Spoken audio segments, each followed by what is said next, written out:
Welcome to Hot Takes Uncut. This is where we're going to take the time out to, be able to share our thoughts and not have to worry about being banned from any platforms. Um, so we're going to start it off by everybody introducing themselves. I'm Hot Takes Chris. I'm the West Philly hippie. Nah, five.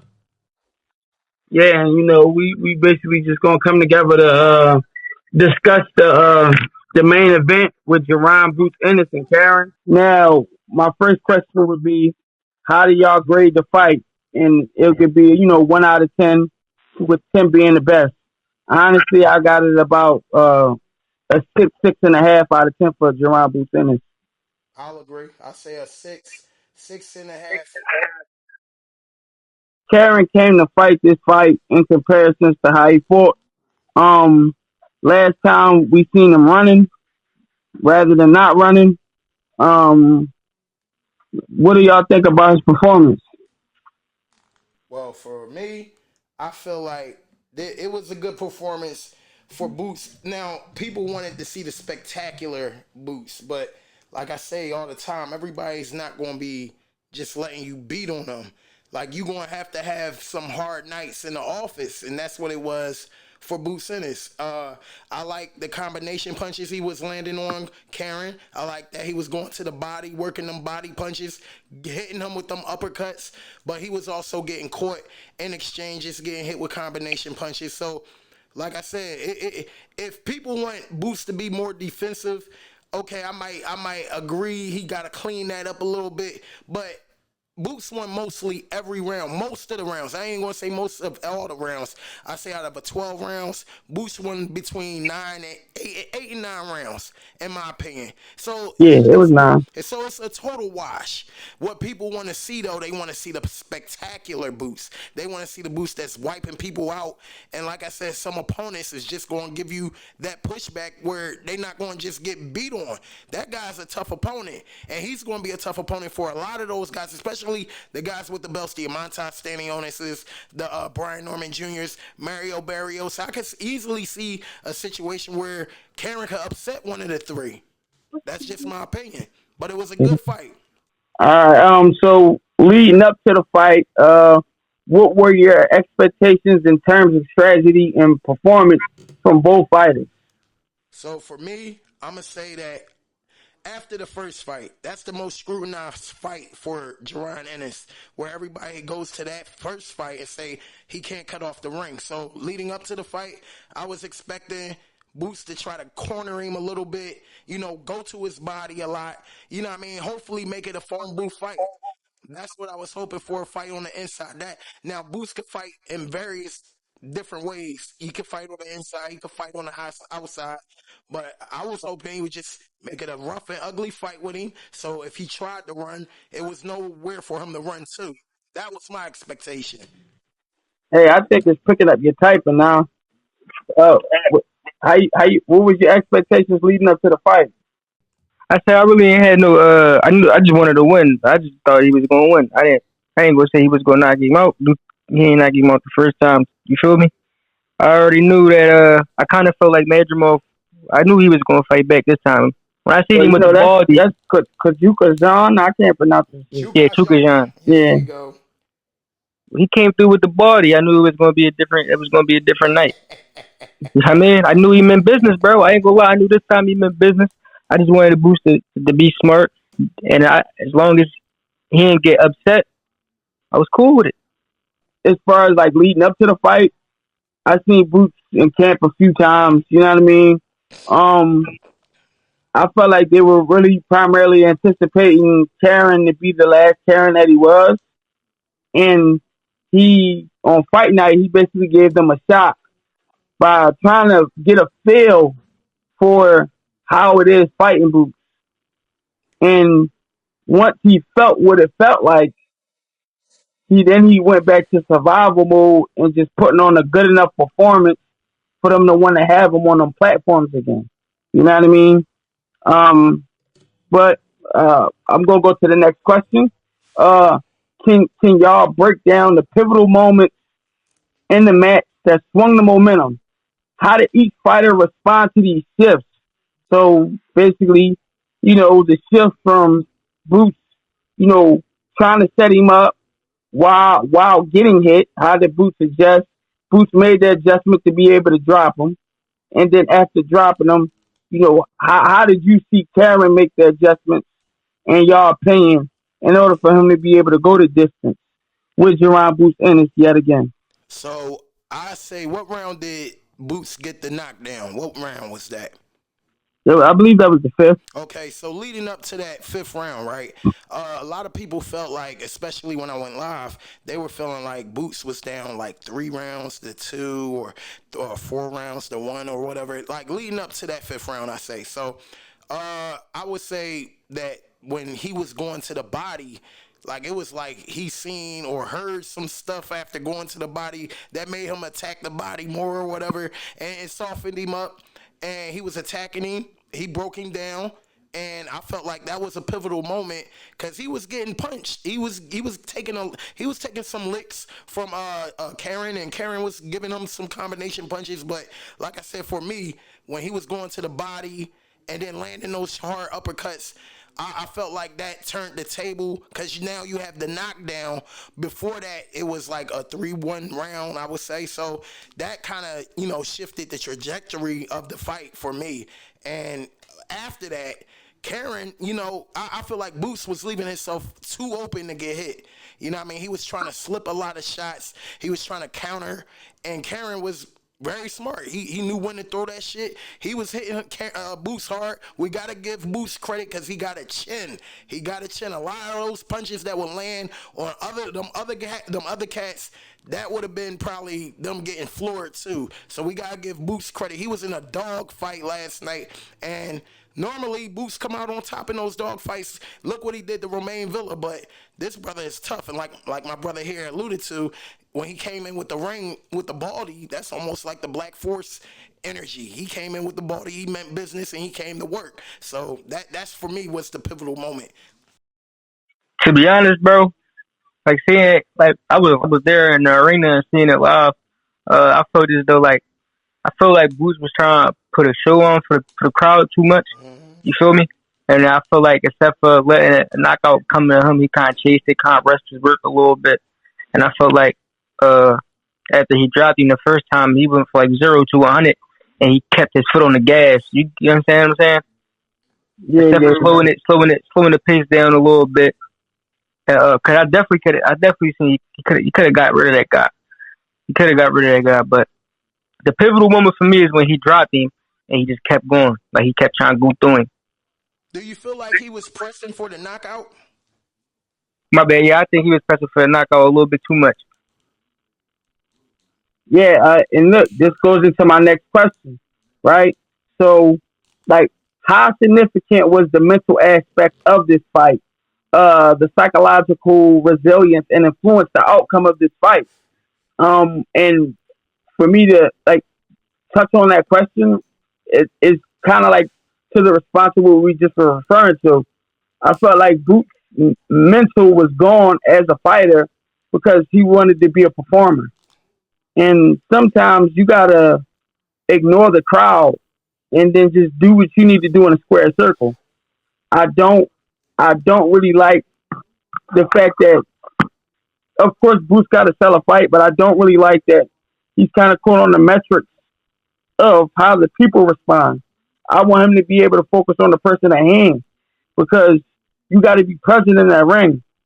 As the competition starts to grow, some of these people have better punching ability, and you know you get too caught up on worrying about winning in a certain fashion, you may get caught with something, and now the whole trajectory of the match is altered. So, like, how do y'all feel about his mentality going into this fight?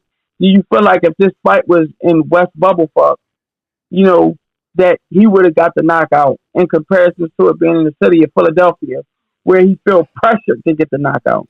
That's the Do one y'all thing. feel like that make a difference in his performance? That's the one thing about hometown fights. Like your mindset is, I want to put on a great show for the hometown, and a lot of people felt like that like the media, they felt like, if he had this fight outside of Philadelphia, he probably would have completed the mission and wiping Karen out. But I just feel like Karen was a tough opponent. Like, look at all the times like they would clinch. Now Karen was clinching every 3 seconds, every 4 seconds, and I called it right before the ref docked a point from Karen for excessive clinching. I said, this guy clinched every 3-4 seconds of the fight, of every round. So when it was enough, you know what I mean, he got docked a point. But even leading up to that, you could tell Boots was getting frustrated.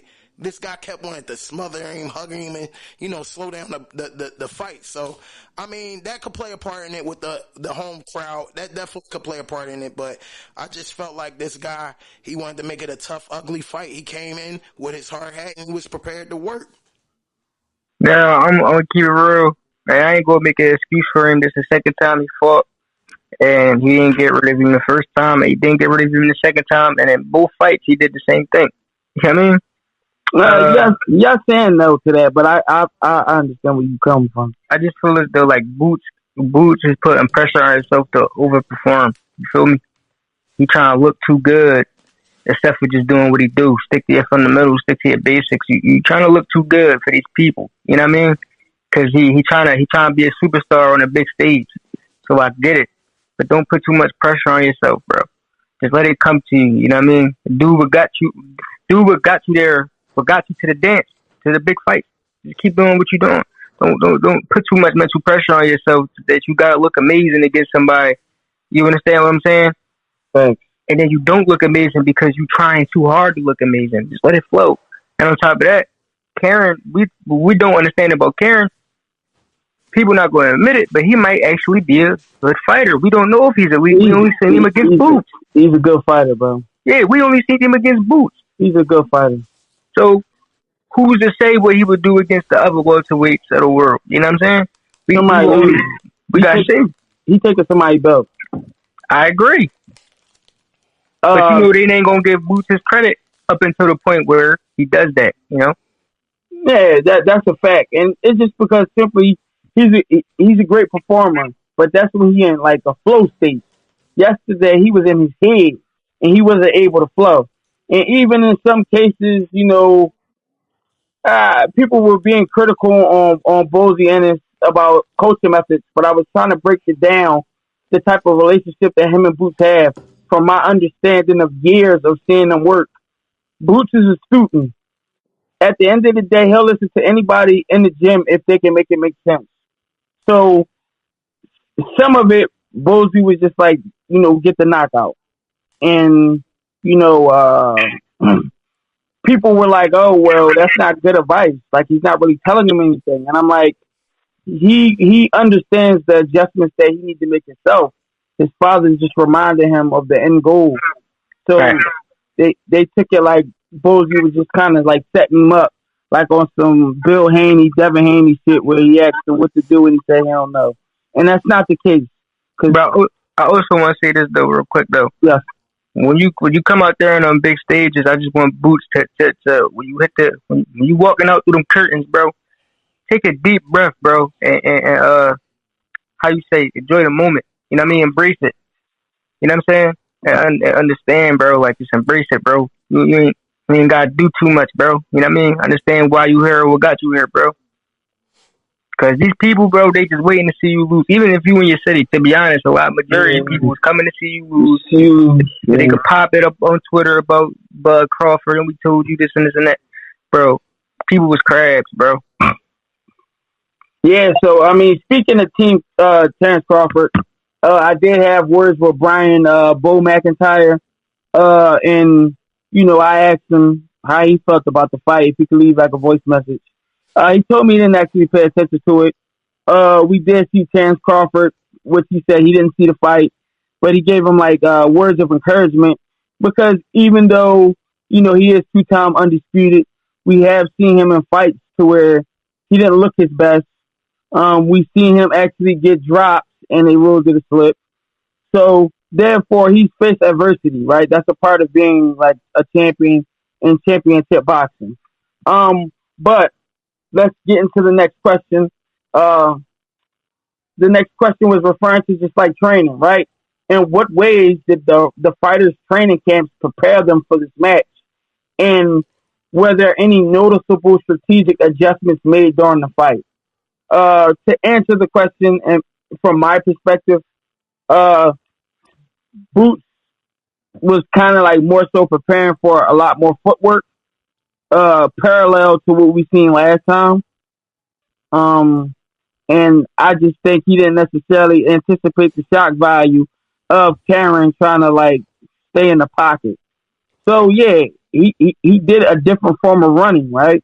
He didn't necessarily run in the sense of, giving them heavy footwork, but he stayed in the smother and made it to where it was impossible for you to be able to throw punches, you know, from a more technical standpoint.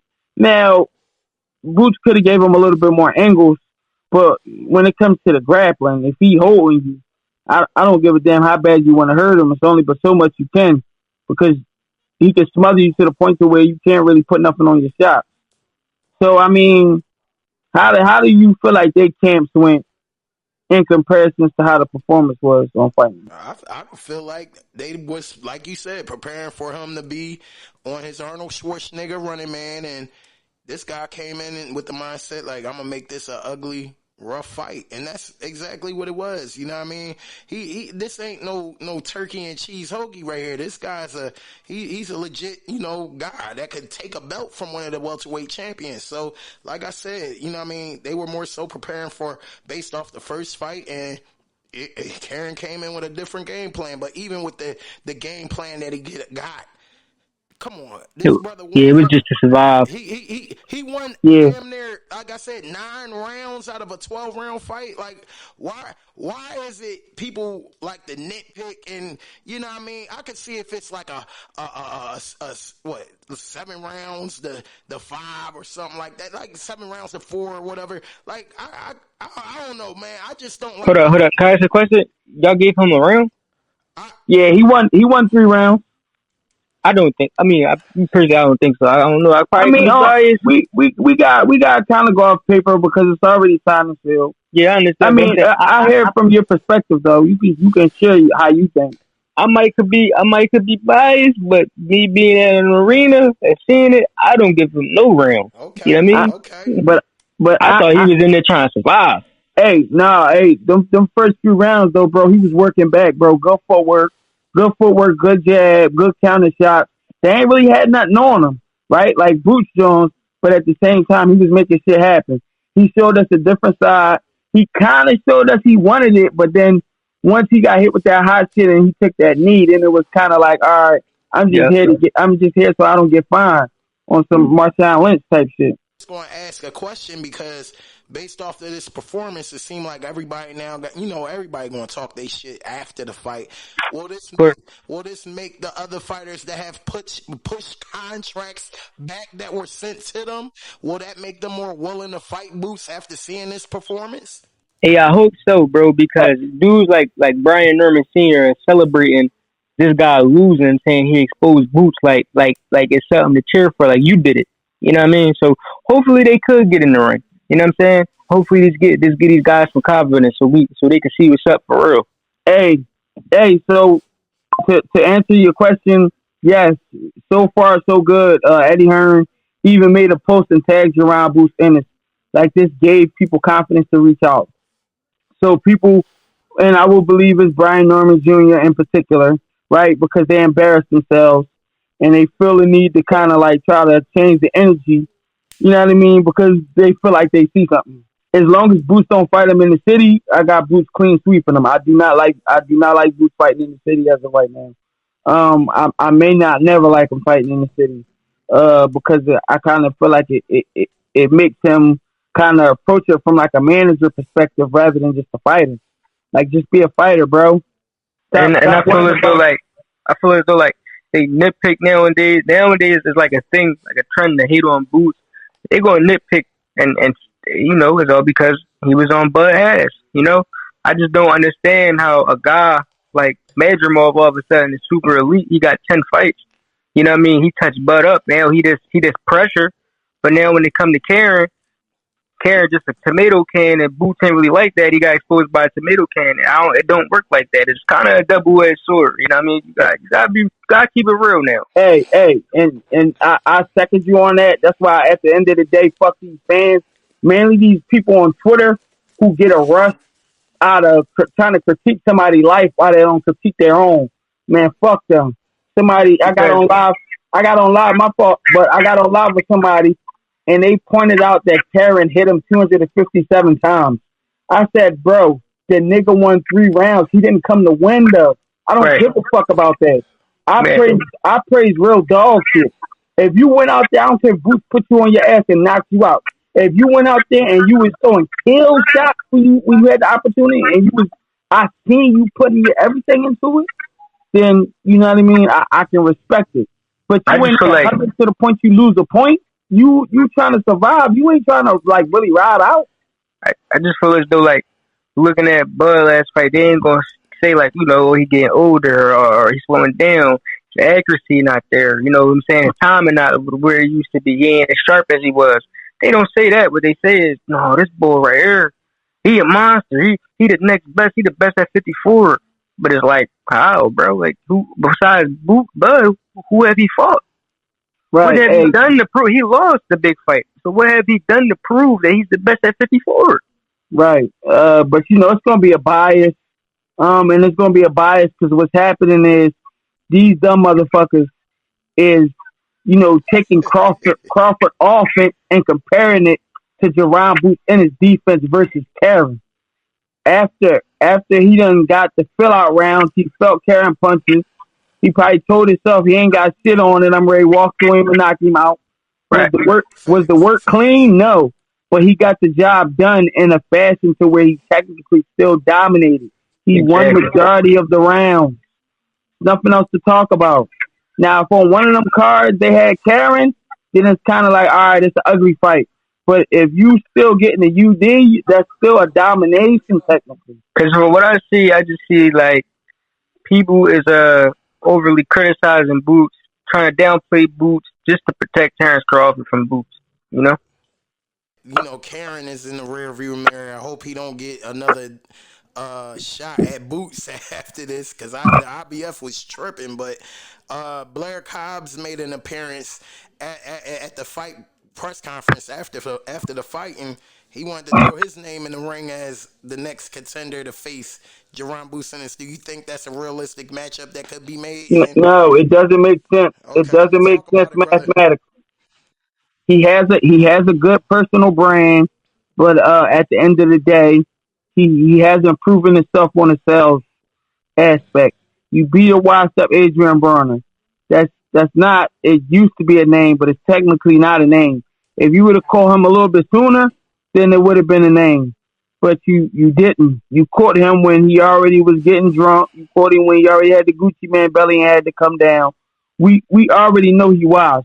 We may love him. He may have a good brand, but at the same time, in the fight world, he wasn't necessarily, getting the recognition that he used to anymore. We appreciate what he brings to the market, but it's not you can't compare that to a young lion like Jaron Ennis. Now Eddie Hearn said that he'll put some money behind him and give him a fight with Karen. And if Blair Cobbs go in there and lose the fight to Karen, then people got to shut the fuck up because now it's been proven that this dude is far from a tomato can. Even if you really understand what the fuck you watching, you would clearly see that the dude is advanced. He didn't get the second shot because people was like fucking favoring him. He got the second shot because he has enough skill to be able to rank. It is what it is. Nah, how you feel about this Blair Cobbs trying to match up with Boots? Go ahead, feed him the Boots. That's what he wants. But Boots want names though, bro. You know what I mean? Hey, listen. Philly don't really. I don't even want this Blair because he is from the city. I don't know Blair, He's from the city. The city don't claim him. And last I checked, Boots was the nigga that ran him out. So if you want to take that sparring and put it on a world stage, go ahead. That's on you. I mean, nah, it ain't worth it. It's not. He got a potential fight with Ryan Garcia possibly, right? he got a potential fight with Virgil Ortiz. Blair Cobbs don't fit into those conversations. He'll step back. No, yeah, I agree with that. So, from a financial standpoint, it just makes it. I'm gonna go ahead and get hit upside my fucking head by somebody who they don't have a market. Philly ain't gonna go fill up the whole Wells Fargo because Blair Cobb's there. Hell no. Right. Right. So that's what I'm saying. On paper, it don't make sense. Boots want to go fight motherfuckers who can actually bring market share. Mario Barrios and MGM, them Aztec motherfuckers coming out for They him. coming out. They coming out for him. And at the end of the day, fucking Brian Norman Jr. bringing people out from Atlanta. So, like ultimately, now you know what, you right. How about we go to Atlanta? You know what I mean? We go to Atlanta and we take that belt off him in his city. Hey, to be honest, I feel like that's gonna be the fight that's probably gonna happen next. Cause the Pop got on talking about we come in at 54, we gonna get you either way. And I'm like, well, you had a chance to get him. You definitely did. Saying. You definitely that's what I'm man. saying. This could have been you, bro. But y'all turned into him 500 financial guru, and y'all ain't want to fucking fight. Right. Getting on the joint, lying to niggas. Then the whole time you double back and say we was injured the whole time. That's why we ain't fight on Keyshawn Coleman. Hey, but that shows what type of man he is and his character.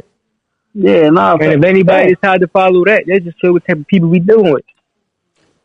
Do you feel like Brian Norman is well, we already heard about the sparring sessions that his pop don't like talking about, but right. Brian Norman Jr., he is a monster. I like what I saw, especially in his last fight, going in that guy hometown, taking his belt. Hey, you heard, my bad for interrupting you. You think he's a monster? No, I don't think he a monster, but in the fashion that he did it, like beating on that guy like that.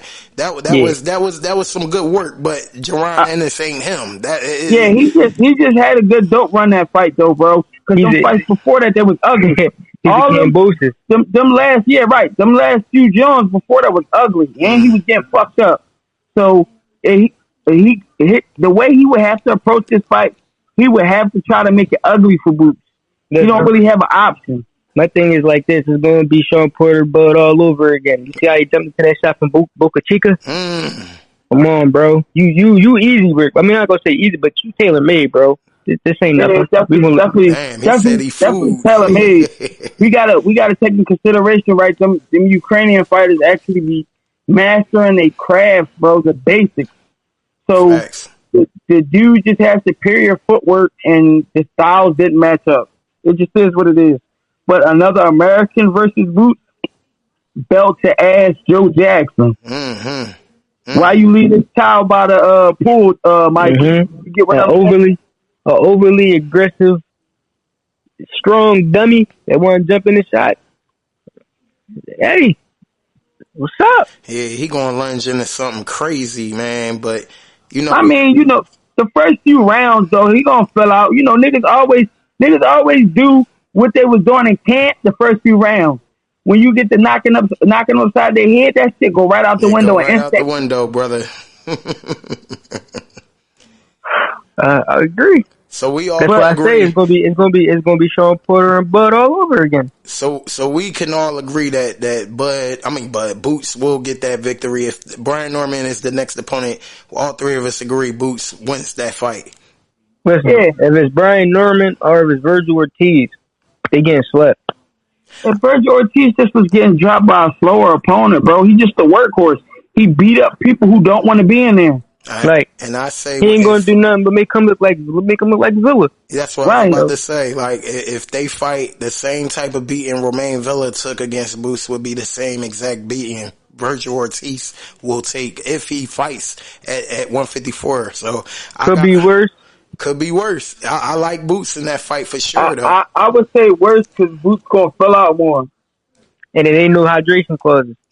And no head movement. So it's gonna be right there for the taking. What about Ryan Garcia? Like, do you guys feel that? I mean, from a money standpoint, that is the fight. If I'm Boots, Yeah, that's the fight. that's the fight I want, and it'd be beneficial for Ryan Garcia because he can't make 140 no more. So he goes up to a weight class more comfortable. Hip, my bad, Hip. You said no more. That motherfucker never made 140.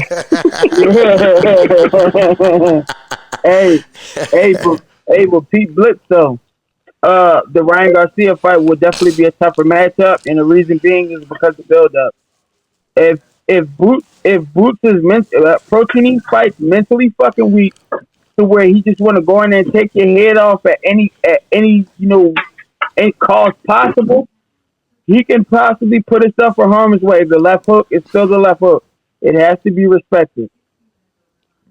I agree with you. And that's what killed Devin Haney in his fight against Ryan. I don't really see the pop from that going away. Why? Because he's not necessarily good at anything else, right? But he's great at that. That's the punch he threw 10,000 times. You get what I'm saying? Mm-hmm. Whatever the Bruce Lee quote is.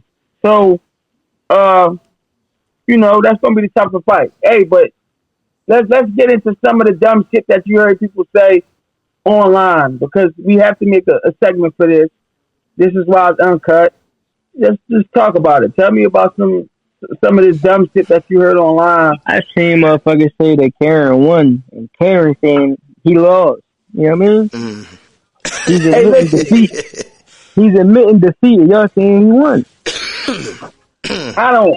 My thing that pissed me off is these motherfuckers really expect, even if you worked on good shit and camp, you had a great camp, right?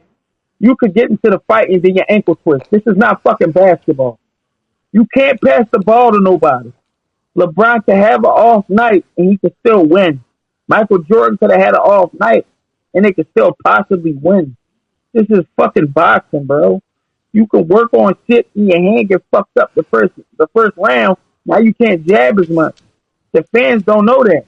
So a lot of these people need to just shut the fuck up rather than trying to find a reason to find something wrong and just enjoy the motherfucking show, man. It's like they try, there's a protection plan, man. They do anything. They'll be like, yeah, well, Bud gonna do this and that. It's like, Bud, he gonna do this and that without physically having to do it.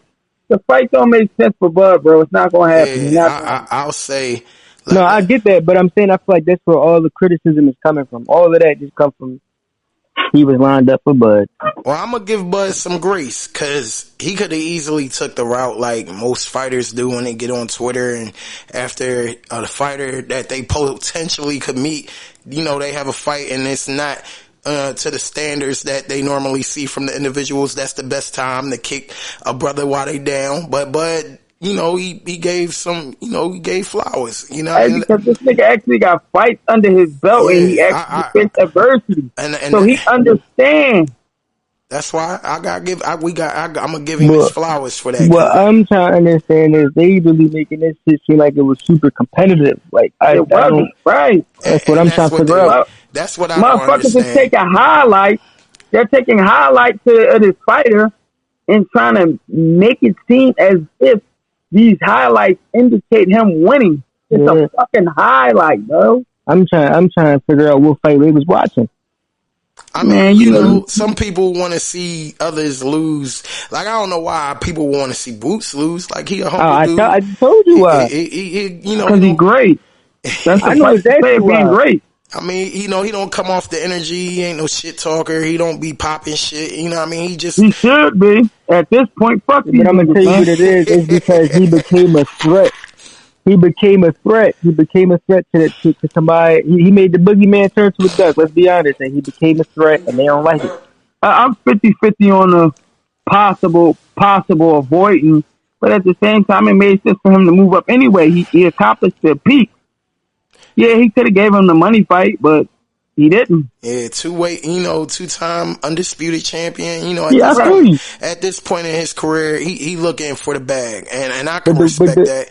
I mean, no, for sure. Yeah, but what I'm saying is, in 2019, I wasn't hearing all this Boots slander. But as soon as this dude beat Earl Spence and Boots was a mandatory, that's when all this crazy talk started. And I will say this to that. Bud went through the same shit around that time when all the PBC fighters ducked him You got Earl Spence after the Tank fight saying Bud is on the wrong side of the street. I like Bud went through the same shit, but it just unfortunately the timing wasn't right because he's in the later stages of his career and Boots is only 27. He's around for a long time. And would you want to get in the ring with a potential lion? Well, he is a lion. A younger you. A younger you. It's going to be a hard night in the office versus I'm going to fight a Canelo and I'm going to have a hard night in the office, but even if I lose, I win because I got that bag. For sure. Yeah, I see what you mean. Hey, but listen. My whole thing is they got this thing to where motherfuckers be forgetting that Boots took shots and put people out. That Delorme fight. He put it down. Delorme quit him with some hot shit flush on his chin. He replied back with the 2-3-2, put his fucking lights out. Had the motherfucker trying to get up goddamn halfway like he's some goddamn on some Call of Duty or something, gang. Like, like, you know, the fans, they out here talking about, they ain't talking about his power. They're like, oh, yeah, you know, he ain't punching, but the motherfucker that is getting hit is telling you he punching. It's been proven that he punching. The nigga got a 10. Why? But see, that's the thing, man. People undermine fighters that they don't know from social media because they don't know shit about boxing. It just is what it is. Everybody not going to just drop. You know what I mean? Some brothers got chins out here. You feel me? So, yeah, you seen those spectacular knockouts, but that don't mean that the next guy going to get dropped. You know what I mean? Now, he got beat on. He did get beat on, though. He got beat on. Right, and we talking about a opponent on a world-class level. These niggas fought for a world title. You get what I'm saying? Exactly my point. He's a world-class fighter. Top 5%, 10% fighters in the world. He's a ranked top 5, top 10 welterweight. How is he a tomato can? Nah, that brother ain't no tomato can. Like I said, I got Karen.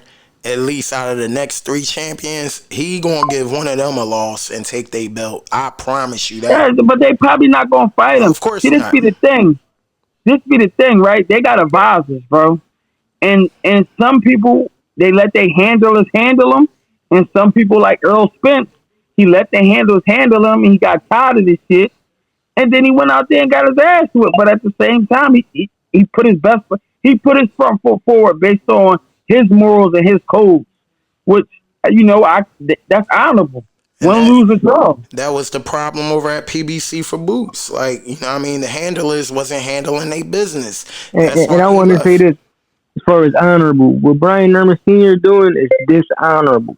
Speak on it. Oh, no, that's for sure. Talking all that bullshit. He first started out talking about he'll fight you in the alley, yada, yada, yada.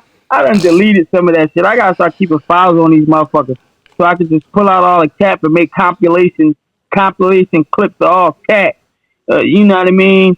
And then once the motherfuckers offered you the money that you want, then all of a sudden you turn into him 500 financial guru, and ain't nobody no killers no more. You know what I mean? They CPAs. Yeah, Brian Norman was on some bullshit. Brian Norman Sr. The fact that you only made like 125, 150,000 that fight where you took the belt, and now you was offered 850, you said no. They offered you 1.3, you said no. They offered you 1.7, you said no. Then they offered you like 1.9. Like, even after you break down your team and your handlers, you walking away with a nice bag and you said no. So what's the explanation in that? But you'll go out and say Eddie Hearn is a crumb. He's out here scheming and this, that, and the third. But realistically, you didn't want that. You didn't want that smoke. You dodged the bullet. I mean, that'd be the sad. Hey, you right. But listen, that'd be the sad reality of people who don't understand the business, right? Business. They take shit personal. So he only calling him a snake because he like, well, you know, you offered me something that was low to me. So you're a snake. He's not. He's offering you something and saying what's favorable to you for you to want to fight. I mean, it just is what it is. That's not to be taken personal. He's not trying to, you know, assassinate your character. He's simply saying what is the fight worth it to you? And as a boxer, as an independent contractor in boxing, you're auctioning yourself off. Some people have higher minimums than others. In your case, yes, you have a belt, but a lot of y'all get belts and y'all can't sell a goddamn a canned soda. Is Brian Yeah, in Norman front of the Jr. stadium. selling out the State Farm Arena? That's where the Atlanta Hawks play. Is they selling that thing Fuck up? no. Okay. You know that. So it's to be taken into consideration. Yeah, the belts, they're notable. World champions are world champions. He can't, I don't really talk that much about the son because at the end of the day, he got a belt. But at the same time, you know, y'all haven't proven yourself on the sales aspect.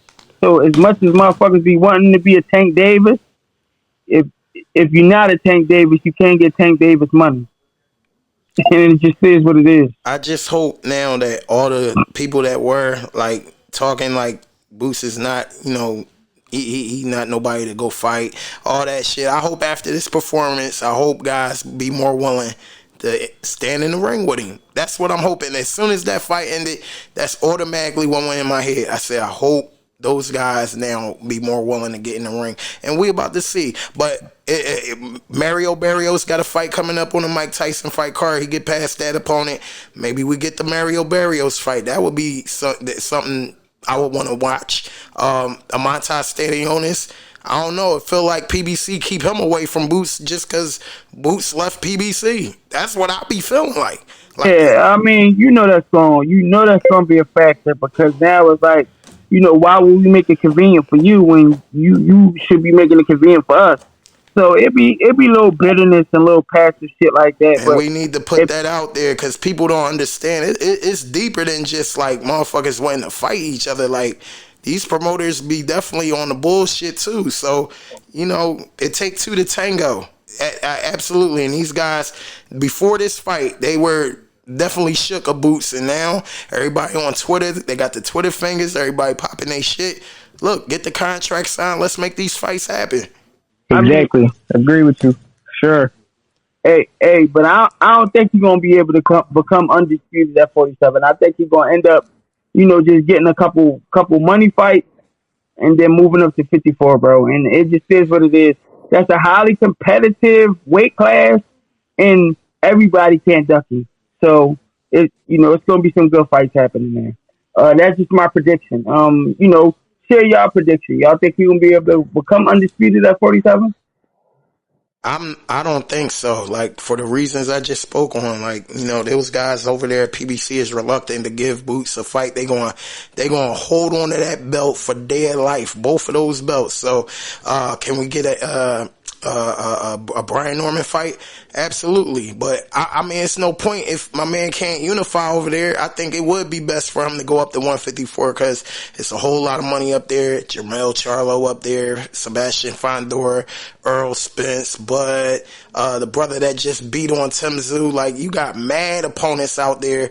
You know what I mean? That's stacked. That's one of the stacked divisions in boxing. So he could definitely do damage up there and potentially become undisputed at 154. We'll see.